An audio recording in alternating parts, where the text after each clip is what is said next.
semua, balik lagi di Rigore bersama saya Komaditya dan teman saya yang jauh di sana, Vincent Aditya lu yang tuh baru sembuh. baru kayak gitu Kenapa? rambutnya kayak ini deh, kayak Eros Jarot. Sheila on Seven bangsat. Tadinya tuh gue tuh mau bilang kayak, kalau lu pasti ngomongnya kayak siapa? Eros Sheila on Seven. Gue yang ngomong kayak Eros Jarotnya, ternyata udah dia duluan. Oh, nggak, gue emang self-destructive gue. Ya, Jadi sebelum dirusak orang lain, gue sebelum merusak dirusak diri orang sendiri. lain. Nah. Nah, Oke guys, Serie A lagi memasuki masa yang paling seru banget. 2 giornata terakhir nih. Jadi kemarin giornata 37 dan kita lagi nungguin giornata ke-38 yang mana fans Milan pasti ketar-ketir, super ketar-ketir. congrats Inter. #congrats Inter. Gue beberapa Mulai minggu ngejinx terakhir beberapa minggu terakhir gue selalu memberi congratulation lah ya buat Inter gitu. Karena gue di Pinset gue tahu bahwa eventually mereka yang akan jadi juara sih gitu. Jadi udah sejak awal aja gitu. Karena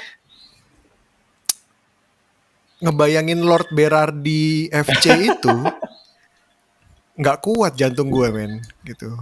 Kayaknya dia akan kayak shoot dari luar kotak penalti, cuts inside menit 93 terus 0-1. Iya. Memang sebenarnya Sassuolo kan kayak 3 giornata terakhir tuh sebenarnya terseok-seok. Cuman di giornata kemarin itu kayak anjir kok bisa gitu mainnya, kok tiba-tiba begitu mainnya. Loh, kok udah 3-1 aja gitu. Kok udah 3-0 aja gitu kan. Tiba-tiba on form ya. Iya, tiba-tiba kok on form gitu. Bangsat, kenapa enggak? Ya ampun, on form dulu kayak gitu terus kayak turun sekarang di dua giornata terakhir turun gitu ya. Gitu apa gitu ya. Mereka menyimpan tenaganya.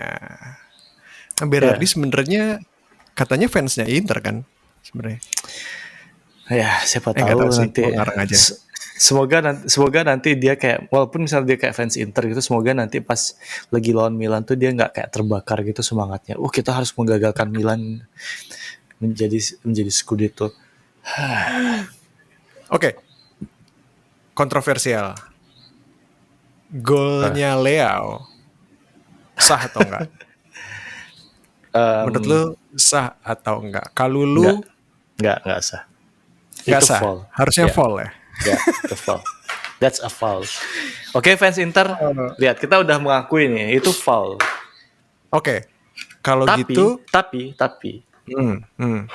tapi yang sebelumnya itu si yang Giroud marah-marah itu penalti. Yang didorong Jim City ya? Ya, minimal kartu merah. Oh ya, harusnya penalti di situ. Ya minimal kartu merah lah. Itu kan ini apa namanya? Oh, itu karena kan di luar kotak penalti ya? Iya, luar kotak penalti dan last man. Kalau di dalam kotak penalti. Kalau misalnya ya itu kan 50-50 sebenarnya kan. Sekarang terserah wasit dia mau, misalnya kalau itu dianggap pelanggaran 50-50. Jadi kalau misalnya dia itu keputusan wasit itu di dalam kotak penalti, ya itu penalti tapi nggak kartu merah. Tapi itu harusnya red card ya. Tapi dia nggak bader sama sekali untuk ngecek VAR ya kayaknya. Nah itu. Gue lupa itu dia didorong Jim City apa Palomino. Tapi yang gue inget adalah yang gue inget adalah dorongannya tuh soft banget sih. Giroud at least mungkin dapat penalti atau tendangan bebas atau persis di luar kotak penalti atau red card karena orang terakhir. Oke, kembali ke Kalulu. Gue waktu pertama kali lihat replay ya Allah, reply sama text message. Pertama kali ngelihat replaynya, yang gue perhatiin adalah kakinya Kalulu. Itu kemarin siapa sih dia? Pessina ya? Yang di tackle ya? Kakinya Kalulu itu nggak kena sama sekali sama Pessina. Cuman tangan kanannya memang kayak narik bajunya, ya kan? Walaupun soft banget gitu ya. Soft Itu yang itu. Ya, bikin tapi dia. itu fall. Fall Tapi itu itu. harusnya fall. Ya. Kenapa menurut lu Orsato nggak nggak semprit lagi meniup peluit? Karena sebelumnya ada kejadian yang tadi si Palomino itu. Hah? Bisa begitu? Iya kan mereka tuh emang kayak gitu. Jadi kayak ada hitung-hitungannya gitu. Kalau misalnya fall yang kemarinnya itu, kok fall kemarin? Kalau misalnya ada fall yang sebelumnya misalnya nggak dipanggil, terus selanjutnya ada fall yang sama, itu biasanya gitu. Kayak di di di dibikin netral gitu loh. Oh, tapi dua-duanya itu sebenarnya 50-50 ya, karena sama-sama soft. Nggak juga ya, dua-duanya harusnya Enggak, fall. enggak. Hmm. Dua-duanya harusnya fall. Nah. Iya Cuman kemarin karena juga ada mungkin yang mention ke gue. ya karena yang sebelumnya nggak dipanggil ya udah ini nggak usah dipanggil gitu. Cuman memang sialnya adalah counter Jadi attack-nya gol. membuahkan gol. Hmm. Masalahnya kan juga gitu dan sebenarnya counter attack-nya itu juga kan sebenarnya nggak, maksudnya baru diprotes, fall itu baru diprotes setelah itu jadi gol gitu. Kalau Milan kan maksudnya Giroud kan begitu fall terjadi dia udah semua udah protes gitu. Iya soalnya bolanya nggak sempat Hmm. kepegang sama Giroud juga kan, Mm-mm. keburu keluar. Oke. Nah itu menurut lo berarti kemenangan Milan kemarin itu Hmm. nggak terlalu clean lah ya, karena dibuild dari gol Hmm. awal yang kontroversial. Gue sendiri ngerasa kalau sebenarnya Milan tuh nggak pantas menang kemarin gitu. Memang Hmm. ini dua momen ajaib ini yang kayak benar-benar kayak menyelamatkan Milan ya. Pertama momen tadi gitu yang mana harusnya foul terus tapi enggak, terus counter attack dan jadi gol. Eh, tapi in fairness itu gol yang bagus banget. Eh, Kok bisa finishingnya ya? Leo Kok bisa sih in between legs gitu? Itu sengaja apa nggak sih? sengaja dia, Menurut lo? Emang sengaja sengaja. ya? Iya, In between legs, man. iya.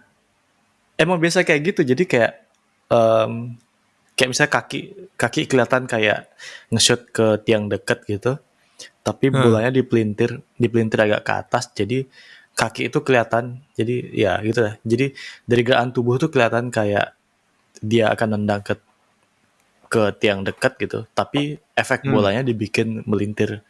Jadi kayak bolanya nggak clean ketendang gitu. Jadi ya kayak di pelintir gitu. Hmm. Jadi dari apa? Dari sikap tubuh tuh kelihatan kayak oh dia bakal nendang ke sini nih gitu. Hmm. Itu ya maksudnya gue liat jenius itu. Itu Cuman ya Leo hmm. kan kayak lu lihat sendiri kayak dia kayak sepanjang pertandingan tuh kayak cuman kayak Malas-malasan lagi ya. iya kayak lagi di Bali gitu. Oh, woyo gitu. Terus, tapi pas Siapa sih yang dikasih one on one? Kok mainan ya? ya one Yang on one, ngejar aduh dia. gue lupa siapa. Kok mainan atau ya Entah kayak Jim City bukan sih? ya siapalah itu. Oke. Um, Gol keduanya kan itu Krunic tackle juga. Itu clean apa enggak? itu clean. Itu clean. Ya, clean. Itu ya pokoknya gol gol kedua itu udah Puskás Award material lah. Gue beneran teriak men waktu nonton itu, gila sih. Itu orang apa yang ada di kepalanya ya? Goal Dan front itu juga century-nya kelihatan men. dan masalahnya itu ya, masalahnya ya, gue tuh bingung ya. Dribblenya Theo tuh bukan dribble Bukan.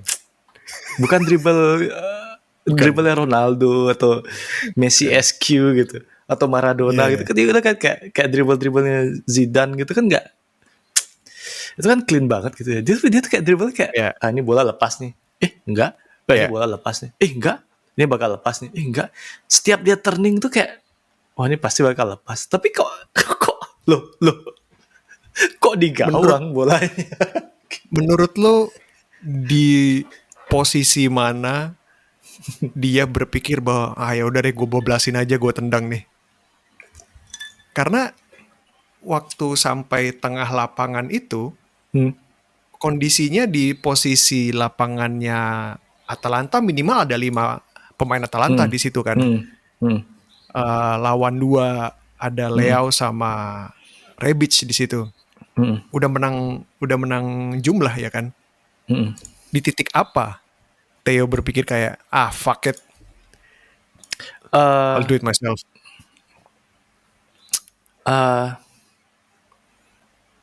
Yang gue lihat itu adalah begitu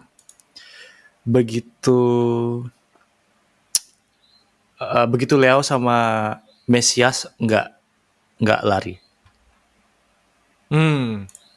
Jadi mereka melebar gitu loh. Oh iya, ada Mesias ya di kiri ya. Iya. Mesias di kanan, si Leo di kiri. Terus misalkan gitu kan, kalau serangan ada balik Rebic gitu, di tengah kan? Ya, Rebic di tengah, dan Rebic juga kayak Dia bisa nyari space ya. Dia kayaknya terakhir tuh akhirnya kayak agak ke kanan dikit buat buat ngeblok kayak pick and roll gitu. Jadi kayak dia ngasih ruang gitu supaya Theo bisa turning ke kiri. Kalau nggak salah. Dan dia juga kayak sebenarnya kalau dari arahnya gitu emang dia nyari di mana dua lu tau kan dia bikin siapa sih berdua tuh tabrakan gitu, kayak sengaja disilang gitu loh buat jadi tadi dia udah agak di center tapi agak ke kanan gitu kan, center right gitu, terus dia silangin lagi, dia agak karena ke dia harus rendang pakai kiri juga, Dit. Betul coba dengan begitu itu yang tadinya siapa ya nge-marking Rebic, akhirnya berusaha nutup dia cuma tabrak. Kasian banget. Gue nggak lihat siapa kita sama golnya Kakak zaman dulu ya. Iya, Henze sama si kasian banget sumpah. Jadi tabrakan si jadi sebenarnya Milan terselamatkan 2 momen individu itu ya. Secara ya di babak pertama secara taktik lu nilainya gimana? Kalau gue sih mess up man. Pioli berusaha untuk menang di tengah dengan memaksa Calabria jadi CM ya posisinya. Terus Kalulu dipaksa ke kanan melebar, Casey mundur ke belakang, Tomori di kiri, terus both Hernandez sama Calabria dipaksa untuk masuk ke tengah kan gitu. Mereka nggak berani buat main lebar dari awal gitu kan, karena mereka tahu Hateboer sama Zappacosta, anjir itu mereka berdua parah sih. Parah. Jago banget ya Hateboer sama Zappacosta ini. Jadi mereka nggak Pioli kayaknya nggak mau battle di situ, karena sekali kecolongan larinya kenceng dua-duanya bisa langsung fast break kan ke depan. Ya. Dan beberapa kali hampir kena sih. Ya Allah. Ya ada kan ya. Menit keberapa tuh gila, gue hampir sekarang deh ini gitu. Siapa sih yang akhirnya si Tomori marah-marah gitu? Oh iya, karena nggak di cover. Ya Muriel. Oh iya, Muriel. Cuman menurut gue memang Atalanta juga nggak main bagus banget lah ya gitu. Mereka cuman main oke, tapi disiplin banget. Ini ya kenapa gue nggak nyaman sama Atalanta itu, karena mereka tuh bau Atletico men. Tim ini tuh bau Atletico, tau nggak? They smell like Atletico so much gitu. Jadi iya kan, lu tahu kan maksud gue? Maksud gue. Mereka tim yang physical, main disiplin, everyone know their places, dan selalu bisa cari variasi ruangan yang apa ya istilahnya, ya mereka selalu bisa cari space lah, karena kalau lu lihat Atalanta kalau nyerang itu mereka bener-bener ngecover, pemainnya ngecover semua kotak penalti kan. Cuman mereka kemarin concentrate nyerang dari kanan sama dari kiri gitu, karena mereka tahu Hernandez sama Calabria akan occupy di tengah gitu kan. Dan terbukti Calabria juga kewalahan kan. Hernandez juga nggak bisa maju terlalu ke depan gitu. So that's sih. Ya Atalanta emang, tapi emang kelihatan sih karena dia nggak ngotot dari pertama. Kita lihat yang dari pertama itu sebenarnya kan justru gue kaget sama Salamakers sih. Maksudnya dia menunjukkan intention yang luar biasa buat bisa bertahan gitu kan. Yeah. Lumayan juga dia. Maksudnya pertama-tama kayak 10 menit, 15 menit pertama tuh banyak banget ini ya tingkahnya. Dia di mana-mana ya. Iya. Makanya gue pikir, oh loh, ini Salamakers tiba-tiba kerasukan Messi apa gimana gitu. Iya, jadi box to box. Cuman ya tetap ya memang yang kalah kemarin memang apa namanya, tusukannya sih ke dalam kotak penalti itu. Dan ini memang masalahnya Milan kan gitu kan, memang kalau udah tumpul ya tumpul aja di depan gitu. Bisa-bisa kayak Giroud bisa kayak nggak bisa ngapain gitu. Dan beruntung banget memang kemarin itu kayaknya Atalanta juga dari pertama udah nggak ngejar buat bisa menang gitu ya. Jadi maksudnya nggak ngejar kemenangan. Dia ingin mencuri sesuatu aja gitu. Iya. Jadi ngototnya udah nggak ada. Menurut gue justru ngelihat niatnya, kenapa pertandingannya jadi direct banget gitu ya. Lo sering lihat Menyong langsung lempar ke depan. Tomori juga sering buang bola direct, dan si Atalanta nggak berani untuk konsisten nyerang dari tengah, lebih dari kanan sama kiri. Itu karena battle di tengah tuh rusuh banget. Kalau lu lihat ya, beberapa kali take over gitu kan, bola saling keambil. Siapa namanya? Komentatornya bilang kayak dua-duanya tuh main scrappy banget gitu kan. Jadi battle di tengahnya itu karena memang di lapangan tengahnya lumayan rame banget ya kan. Box to boxnya di tengah situ. Jadi susah banget kalau mau build up serangan dari tengah lah ya. Yap. Gitu sih. Nah tapi ini represent, lu tadi bilang bahwa Milan sebenarnya nggak pantas menang gitu kan. Selain dua momen tadi, apa sih, ada nggak lo faktor penentu lainnya? Menurut gua karena main di kandang sih. Itu kalau main di Atalanta beda cerita ya. Ya. Kayak memang pertama mungkin memang terlalu hati-hati gitu ya kan, karena Atalanta kan memang terkenal sama counter attack-nya yang gila lah gitu lah. Jadi counter attack-nya memang bagus-bagus semua kan gitu. Terus kayak pas mereka main seperti ini gitu, justru kita harus lebih hati-hati lagi gitu, karena mereka mainnya memang nunggu ada kesalahan, terus mereka akan kayak bukan total football lagi, semuanya maju ke depan gitu. Jadi makanya kan kita sering ngelihat kayak Cup Miners bisa di depan dan serangan dan serangan dari sayapnya tuh mereka tuh kayak occupy space di sayap tuh bisa rame-rame banget gitu. Itu yang bikin ya bener kayak lu bilang itu, kayak mereka kayak Milan akhirnya terpaksa main kayak 3-4-3 gitu, dimana Casey jadi deep lying playmaker gitu. Mungkin kayak lebih kayak ke libero gitu ya, jadi dia di antara dua center back gitu. Tapi gitu juga itu salah satu cara emang buat mengamankan space di sayap juga sih, supaya kalau misalnya nih si Theo telat mundur gitu kan, jadi mereka yang harus nge-cover gitu. Iya. Tapi Kronik mainnya harus ya oke. Lu itu kayak Kronik tuh kayak Ambrosini gitu, kita nggak jelas lu ngapain sih gitu. Tapi berfungsi. Dan Lo tau nggak? Ini yang patternnya Milan yang selalu berhasil untuk ngambil pemain dari klub yang baru aja degradasi. Jadi Ah, waktu oh ya. 2018, 2019 mereka ambil Krunic sama Benacer dari Hmm, Empoli hmm, degradasi. hmm. Terus mereka ambil Tonali dari Brescia kan. Ya, ya, ya. Dan dua-duanya, dan tiga-tiganya Ya, ya, terus ya. out, play important role banget gitu ya. Ya, ya, ya. Yeah.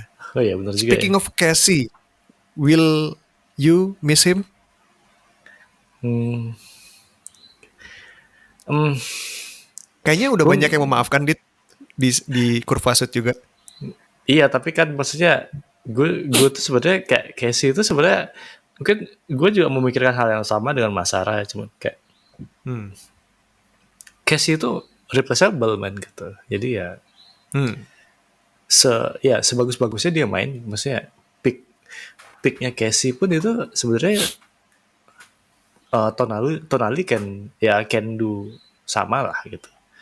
Kalau gue lihat ya, ini apalagi sekarang Tonali udah nunjukin gitu kan kalau dia tuh benar-benar kayak gini deh. Sekarang lu ganti role-nya Tonali di pertandingan kemarin sama Casey gitu. Gue Hmm. kan maksudnya lu nggak akan kehilangan apa-apa gitu loh. Jadi misalnya Tonali misalnya jadi Casey di pertandingan kemarin, terus misalnya kita punya midfielder lain yang sama ngototnya dengan Tonali di tengah gitu. Hmm. Kayaknya kita nggak bakal banyak kehilangan apa-apa gitu. Jadi gue pikir Hmm. aman aja gitu. Iya, selama ini kan Tonali lebih sering ditaruh di posisi attacking lah ya. Walaupun sebenarnya masih box to box juga kan.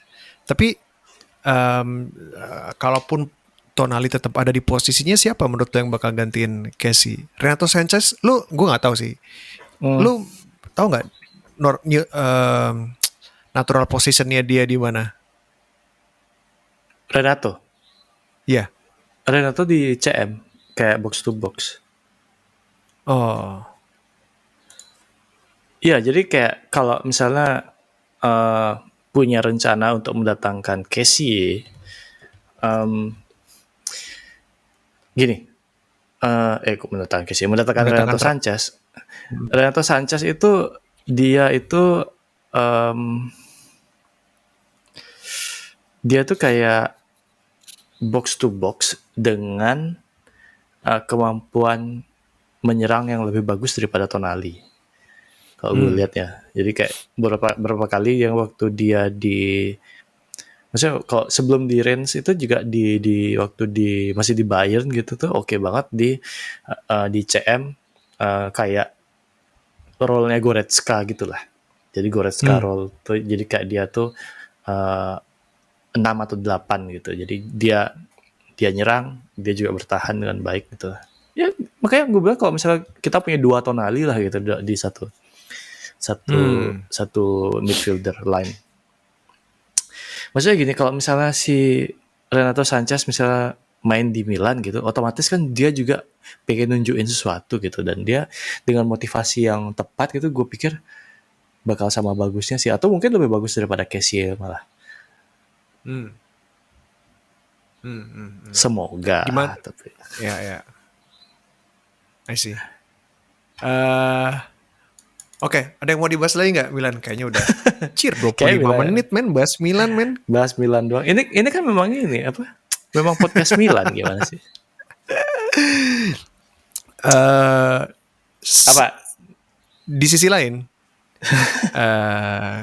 di seberang, Inter baru saja menang 3-1 lawan Cagliari yang sebenarnya punya banyak motivasi buat menang sih tadi malam gitu kan, karena mereka masih belum selamat dari zona degradasi. Jadi baru 2 tim yang sudah pasti akan lanjut ke Serie B musim depan. Genoa, klub tertua di Italia, setelah berapa tuh? 11 tahun katanya. 11 tahun di Serie A, mereka akhirnya degradasi. Lalu Venezia yang baru degradasi, baru promosi tahun kemarin, yang memang dari awal agak nggak jelas juga sih project ini.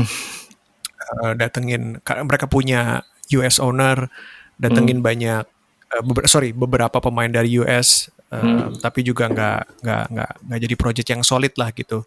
Akhirnya harus balik lagi ke Serie B gitu kan. Dan Cagliari dengan poin 29 itu masih belum aman di posisi ke-18. Di atasnya ada Salernitana. Jadi cuman pilihannya 2 ini doang nih, di Cagliari sama Salernitana ya. Cuman ya we'll see lah. Itu juga akan ditentukan sampai pekan terakhir nanti.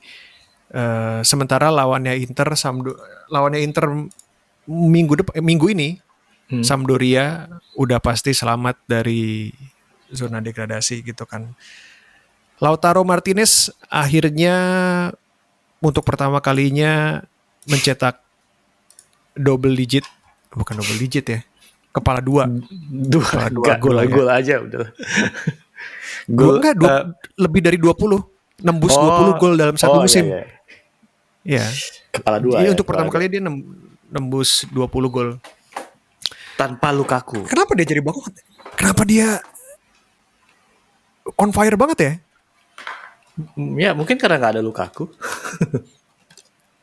Enggak, maksudnya beberapa pertandingan, karena di tengah-tengah kan dia posisinya sempat ditukar-tukar tuh ya kan sama Korea. Kayak gue nggak, maksudnya gue juga nggak ngelihat sebuah maksudnya urgensinya Lautaro kan emang lah, dia striker harus mencetak gol, tapi ya udahlah, kalau udah nyetak gol ya udah gitu. Gue nggak pengen juga kayak, mungkin banyak banget kayak pundit-pundit yang mengkritisi Lautaro musim ini. Ya maklum aja, dia baru nih gitu kan. Baru kehilangan Lukaku gitu. Terus tiba-tiba dipasangin sama Dzeko yang ya aneh kan.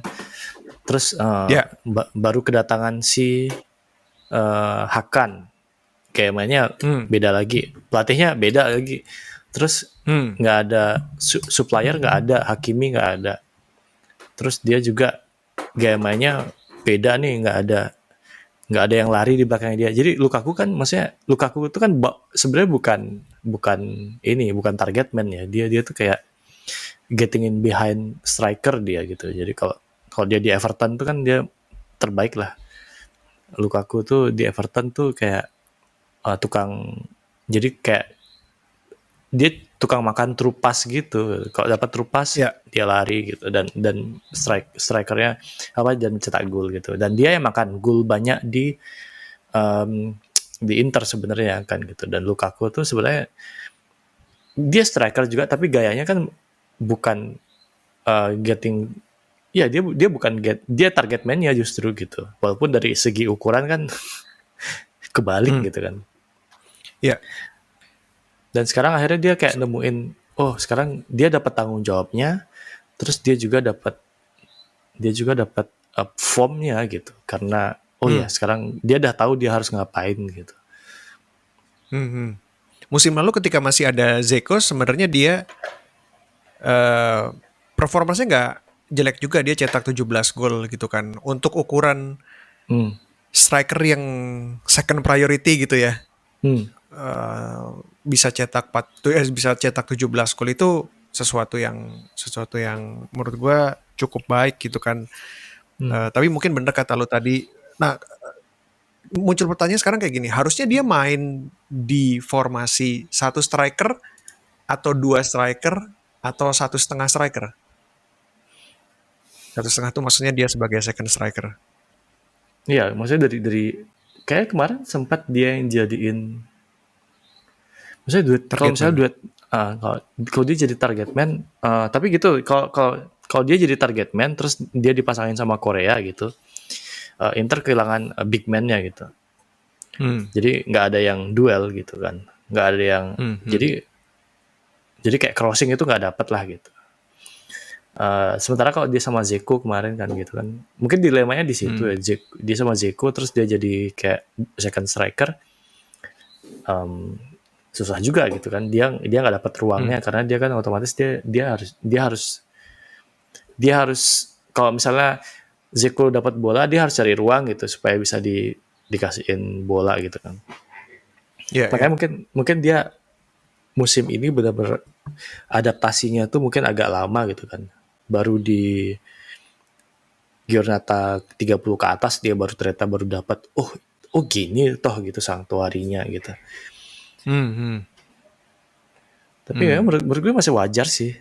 Dan maksudnya Inter juga ya walaupun sekarang di peringkat 2 gitu tapi kan formnya juga nggak jelek-jelek banget gitu jadinya gitu. Yep. Nah menurut lo, nah ini kan sebenarnya nanti yang akan jadi player of the season itu akan tergantung siapa yang jadi juara ya. Iya kan? pasti. Nah kalau dari Inter, menurut lo yang akan, kalau misalnya Inter juara, yang akan jadi player of the season adalah Lautaro atau Hakan. Ini top assist di Inter maksudnya. Wah masa sih? Bukan Barella ya? Oh Barella sempat cedera ya? Barella 10, Hakan 11. Tapi di Liga Berardi 13. Oh, kayaknya nggak mungkin sih Berardi jadi player of the season. Berardi? Enggak, maksud gua dari itu gue tadi cuma ngasih tahu kalau top assist di Liga itu Berardi dengan 13. Iya, kayaknya mungkin Lautaro sih. Lautaro ya? Iya. Terus Inzaghi jadi coach of the year ya? Iya. Ya. Kalau Milan yang juara, siapa MVP-nya? Kayaknya Maignan sih. Salah. Leao ya, pasti banyak yang ingin Leao sih. Tapi gue sih sebagai ya gue paham sih di Twitter kemarin banyak banget debatnya gitu. Kok Maignan sih ya banyak banget debatnya. Maignan itu kan nggak nyetak gol gitu ya, nyetak gol tuh kan Leao gitu. Terus kalau kayak kalau lu tuh cuman menang, lu tuh nggak bisa menang kalau nggak nyetak gol gitu. Terus kayak gue kemarin gue sih nggak ikut perdebatan itu, tapi gue tuh berpikir bahwa gue lebih setuju Maignan karena Milan tuh banyak banget menang 1-0 dan kalau bukan gara-gara Maignan 1-0 dia menjaga 1-0 tuh tetap 1-0 men gitu. Jadi pada saat Leao nggak bisa perform tapi kita bisa nyetak gol juga lewat Giroud atau misalnya kayak kemarin Tonali gitu kan.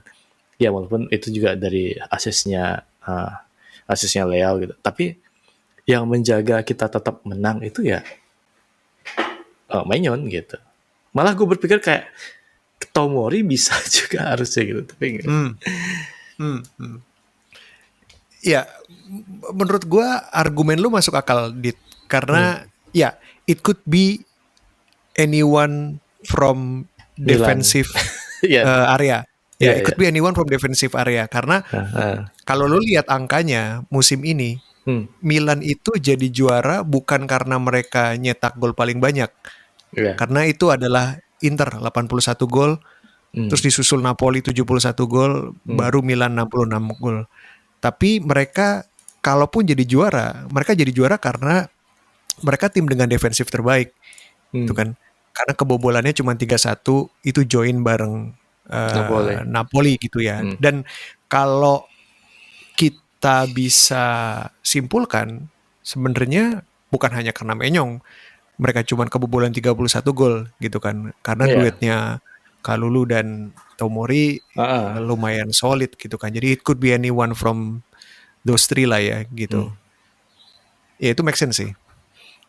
Ya makanya gue pikir daripada, tapi maksudnya ya udahlah, yang penting Milan juara dulu lah gitu, nggak usah mikirin siapa. Ini yang penting kita 3 poin terakhir atau ya 1 poin terakhir ini dapat lah. Karena kita besok nih lawan Berardi men, Berardi dan kawan-kawan ini kayak mulai jadi Milan podcast. Gue tuh pusing banget. Oke, Tapi mari maksudnya kita wajar, wajar ya, wajar ya. jangan stress out dulu gitu. Iya, Ya ya, ini oke. minggu buat fans Milan mungkin akan jadi minggu paling menegangkan ya. Iya, Karena Skamaka juga lagi produktif banget. Tapi oke, setelah tadi bahas Milan Inter. sama Inter. Nah, kita Juventus nggak main, baru lawan Lazio besok. Iya, Eh, di Napoli ada Insigne yang baru saja menyelesaikan perpisahan. pertandingan terakhirnya di Diego Armando Maradona Stadium. Karena Hmm. musim depan dia kontraknya habis dan memutuskan untuk pindah ke Toronto FC. Dan barusan kita cek ternyata umurnya masih 31 tahun. Kenapa, Dit? Kenapa? Why? Why? New challenge kayak ya, atau Wah, enggak ya?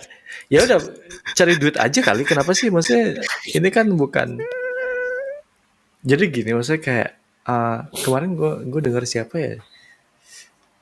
Gue denger gue lupa siapa. Jadi dia bilang kayak Insigne mungkin tantangannya di Serie A gitu udah nggak dapat lagi gitu loh. Karena dia walaupun dia udah bawa Napoli cukup jauh gitu ya, maksudnya dari hmm, em, dari berjuang buat zona champion sampai hmm, jadi apa ya, kayak peluang juara gitu, jadi hmm. salah satu Udah juara Euro pula. ya maksudnya ya kayak gitu kan, dia udahlah gitu, kayak nggak Jadi mungkin apalagi? apalagi biar biar nggak kayak Messi gitu loh, maksudnya kayak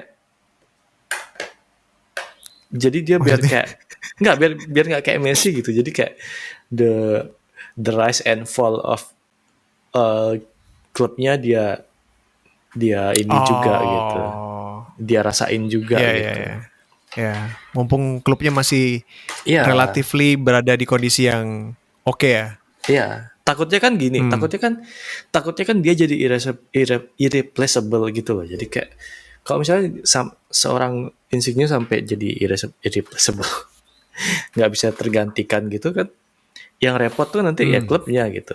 Ini kan udah terjadi nih di udah terjadi di Madrid sama Barcelona gitu. hmm. Ya kan? Begitu sebuah bintang, kayak seorang bintang udah kayak terlalu lengket banget gitu, dan klubnya jadi bermain buat dia gitu, terus kayak begitu dia pergi terus klubnya nggak bisa ngapa-ngapain, ya Hmm. repot. Yap, yap. Gue tapi justru melihatnya dari sudut pandang yang berbeda sih. Gue ngelihatnya dia ngerasa eh, dia udah punya legasi yang cukup kuat ya di Hmm. Napoli.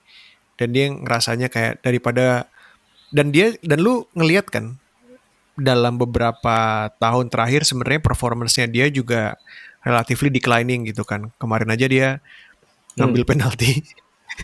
Ya walaupun penaltinya masuk tapi ketika penalti yang diambil pertama kali yang nggak sah itu dia kena tiang. Jadi em, mungkin dia ngerasa kayak daripada performance gue yang turun ini ditonton sama fans gue gitu ya nanti mencederai legacy gue di Napoli, mending gue ikut Sebastian Hmm. Giovinco aja udah, ya kan? Hmm. Sama-sama sama-sama pemain Italia terus di Toronto juga kan jadi ya ya pensiun pensiun dini Hmm. gitu. Nah, Ya, lagian speaking kenapa? lagian dia nggak, maksudnya lagian kalau dia mau ini, lagian kalau misalnya dia mau stay gitu ya, Hmm, terus kayak stay satu musim lagi gitu, kayaknya mainnya Napoli bakal gitu-gitu aja gitu loh. ya, Di sini ya, kan udah ada darah muda nih gitu. Udah ada si hmm, Osimhen, terus Elmas, eh, ya, Politano lagi bagus-bagusnya. Sayang aja cedera. ya, ya, Gue sih hmm, berharap sih memang ya udah lalu pergi aja nggak apa-apa gitu. hmm. Belum lagi isu atau rumor Fabian Ruiz yang katanya diincar Barcelona, Madrid, dan Arsenal, mengingat kontraknya dia akan habis musim panas 2023. Jadi musim depan ini akan jadi musim terakhirnya dia sebelum jadi free transfer. Dan kayaknya akan dijual juga dengan harga 60 juta kata De Laurentiis, which is menurut gue super expensive sih. Tapi menurut lo sekelas Fabian Ruiz itu udah bisa untuk main di Madrid dan Barcelona nggak? Kayak belum untuk sih. compete. Kayak belum sih. Cuman memang Madrid sama Barcelona kan memang di tengahnya memang lagi perlu apa ya? Depth, memang perlu depth gitu. Tapi kalau misalnya 60 juta cuman buat depth aja memang kayak kurang sih. Sementara doesn't make sense ya. Ya mending ya kalau klub Inggris sih mungkin iya gitu. Jadi kayak iya, maksudnya mereka kan biasa kan gitu kan beli 100 juta buat pemain cadangan, buat bench warmer gitu. Soalnya kan stadion-stadion mereka kan mahal gitu ya. Iya, maksudnya stadion-stadion mereka tuh kan mahal-mahal banget gitu. Jadi kayak ya yang dudukin harus mahal-mahal juga gitu. Tapi memang make sense-nya sih dia kayak yang gue lihat sih kayak di YouTube udah banyak Arsenal fanboy udah banyak bikin video kompilasi Fabian Ruiz welcome to Arsenal gitu. Iya. Maksudnya sebelum Fabrizio Romano ngomong apa-apa sebenarnya ya udah lu nggak usah bikin kayak gitu kali, kenapa sih? Coba kalau menurut lu ya, jadi kayak kalau menurut lu nih Fabian Ruiz itu kalau 60 juta kemahalan apa enggak gitu ya? Kalau menurut lu? Gue sih sebenarnya gini, gue ngelihat gue selalu ngomong ini di beberapa episode kita ke belakang. Terus waktu kita lihat, walau kita pilih starting 11 kita beberapa episode lalu, gue juga masukin nama Fabian Ruiz di dalam situ kan. Gue rate dia highly karena gue ngelihatnya dia box to box yang paling komplit dan apa ya istilahnya, mature enough lah gitu. Ibaratnya dia tuh yang komen lapangan tengahnya si Napoli kan gitu. Dan gue ngerasa kalau untuk market sekarang mungkin kalau kontraknya masih 3 tahun gitu ya, masih 3 tahun terus yang beli itu klub PL ya masih lah mungkin, tapi itu juga di ranging 40 50 sih, 60 itu farfetch banget gitu menurut gue. Itu menurut gue pasti akan turun. Karena pilihannya De Laurentiis cuma 2. Lu lepas sekarang dengan harga berapapun atau lu lepas dia free transfer kan musim depan gitu.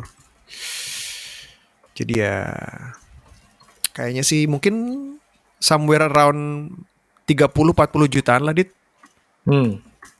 Kayaknya dilepasnya. Ya, gue pikir kalau misalnya dia 60 juta sih itu lebih baik ya Premier League tax sih kalau mau. Jadi emang kalau memang ke Premier League baru mungkin. Atau mungkin Newcastle. Newcastle pasti mau bayar segitu. Iya kan? Iya sih. Iya, tapi kalau misalnya Arsenal kayak mending dia belanja ke Italia dengan harga segitu daripada dia belanja di Inggris kayak Ruben Neves gitu misalnya si Yuri Tielemans gitu kan. Itu kan lumayan tuh. Pasti sekitar 80 atau 90 lah gitu. Dan menurut gue, tapi gini, lu kan maksudnya nanya kayak 60 juta buat Fabian Ruiz itu mahal atau murah gitu kan sebenarnya. Jadi sebenarnya itu good deal buat klub Inggris gitu, karena apa sih istilahnya tuh kalau inflasi. Jadi kayak 60 juta di kayak misalnya 10 tahun yang lalu gitu lu lihat kayak misalnya 60 juta itu kan kayak Zidane gitu kan.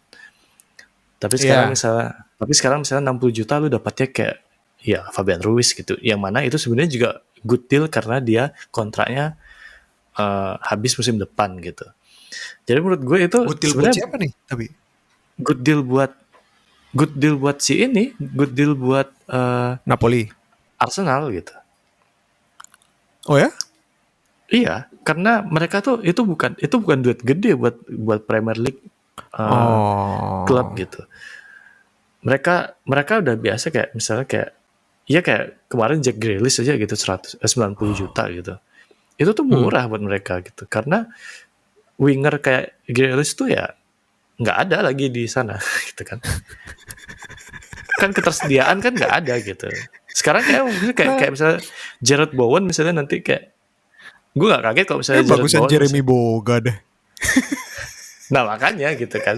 Tapi Jeremy Boga kan satu dia nggak kena Premier League tax, dua nggak pernah main di Inggris gitu loh, nggak pernah main di Inggris karena kan ininya beda banget kan, kayak gaya mainnya beda banget.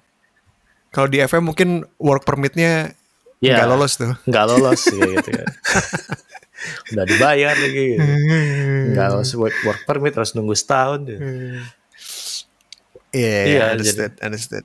kalau buat Napoli kan jadinya kayak kemarin udah kelihatan Lobotka tiba-tiba mainnya kayak gitu kan. Jadi ya penggantinya udah cukup berarti. Bahkan nggak perlu pengganti lagi karena sudah masih ada di Jelinski, masih ada Anguissa, masih ada Lobotka. Oh ya, Anguissa. Ya, jadi udah. Ya udah. Yap. Nah, sekarang perburuan Piala Eropa nih. Piala masih Eropa, diperebutkan oleh Roma. Ini bentar, tadi 4 tahun yang lalu. Ini kita baru ngomongin Milan baru sekarang nih. Baru di segmen ini nih. Ngomongin zona Eropa gitu kan. Europa League gitu. Jadi Lazio dengan 62 poin tapi 36 pertandingan, sisa 1 ya lawan Juventus nanti. Roma dengan 60 poin, Fiorentina dengan 59 poin, sama Atalanta dengan 59 poin juga. Jadi sebenarnya secara matematis Fiorentina, Atalanta, dan Roma itu masih bisa ngambil 1 slot tersisa untuk Europa League.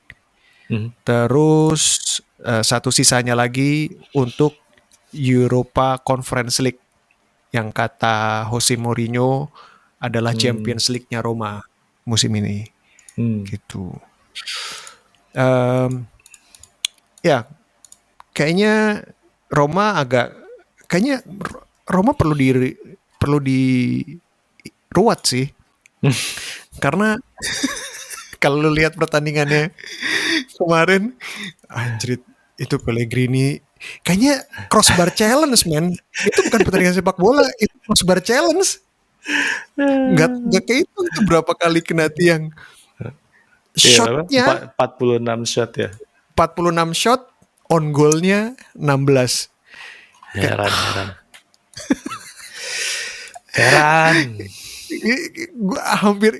Gue kalau jadi fansnya Roma udah ketawa mulu sih itu, maksudnya kayak udah nggak bisa. Apa yang salah, Dit? Nggak ada, sebenarnya emang sial aja gitu. kayak lagunya ada band gitu, nggak ada yang salah. Nggak ada yang salah ya. Ya 46 shot sih gila. Tapi ya 46 shot emang kayak itu sebuah itu neraka sih kipernya sih. Wait, Dit, 46 shot itu artinya 1 shot tiap 2 menit.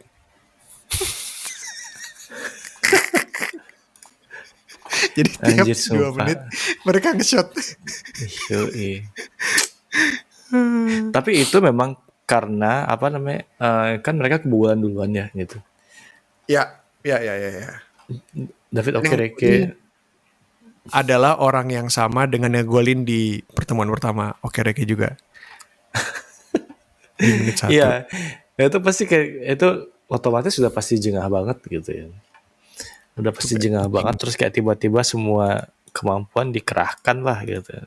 Dan cuman ya anehnya memang kayak strikernya padahal ya si Abraham kan maksudnya Temi itu kan mestinya bisa lah gitu kan. 48 shot memang kalau dapat 48 peluang gitu masa sih satu nggak bisa gol.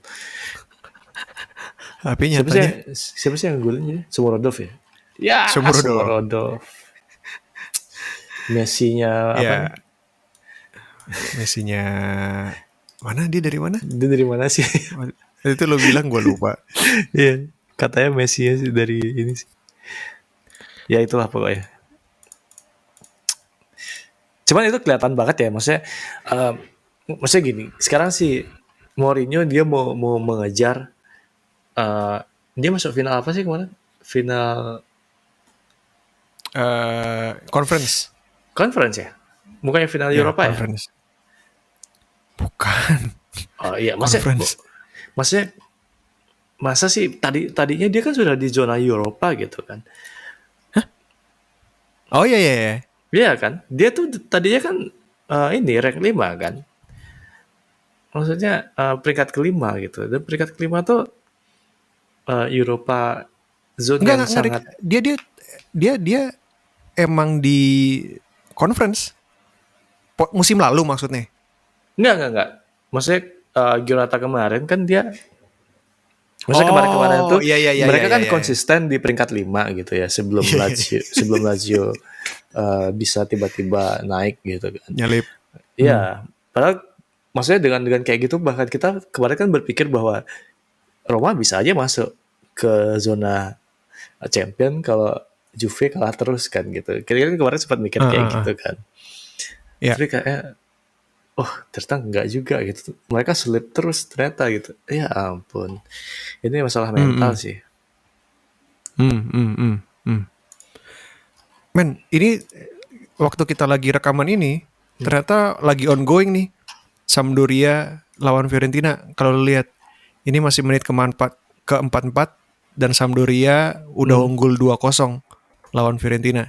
Berarti ada harapan ya? Ada harapan sebenarnya buat Roma.